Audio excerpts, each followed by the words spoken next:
एलही बंगाल से जवानी के लहर छो पाकल पाकल आम तोहर दुनू नमहर छो लहंगा के नीचे पूरा पटना शहर छो 3 बजे भोर में चुमा ले ठोर में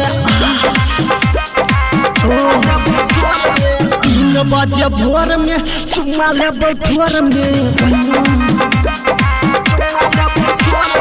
16 के उमर तोहर पतली कमर छौ एलही बंगाल से जवानी के लहर छौ पाकल पाकल आम तोहर दुनू नमहर छौ लहंगा के नीचे पूरा पटना शहर छौ 3 बजे भोर में चुमा ले ठोर में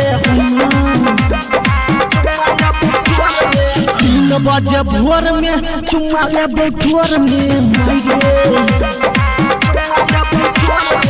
डीजे मिट्ठू राजा पटसोनी। 3 बजे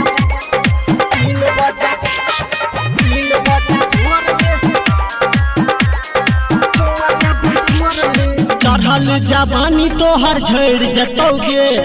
छौरा सबके नशा जब चढ़ जतोगे छौरी के चोली पर फेंकबौ नमरिया जब जब लचकै छौ पतली कमरिया 3 बजे भोर में चुमा लेबौ ठोर में 3 बजे भोर में चुमा लेबौ ठोर में 16 के उमर तोहर पतली कमर छौ एलही बंगाल से जवानी के लहर छौ पाकल पाकल आम तोहर दुनू नमहर छौ लहंगा के नीचे पूरा पटना शहर छौ 3 बजे भोर में चुमा लेबौ ठोर में 3 बजे भोर में चुमा लेबौ ठोर में डीजे मिट्ठू राजा पटसोनी। 3 बजे सुन रहल छी कंचन रिकॉर्डिंग स्टूडियो से। खाली छौरी टनकी भर देतौगे लहंगा के तार छौरी तोड़ देतौगे राघव राज के कदे एगो काज शंकर सोनी के बना दे मिजाज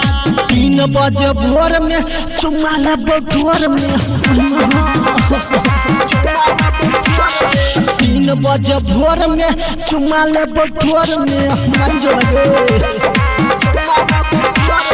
16 के उमर तोहर पतली कमर छौ एलही बंगाल से जवानी के लहर छौ पाकल पाकल आम तोहर दुनू नमहर छौ लहंगा के नीचे पूरा पटना शहर छौ 3 बजे भोर में चुमा लेबौ ठोर में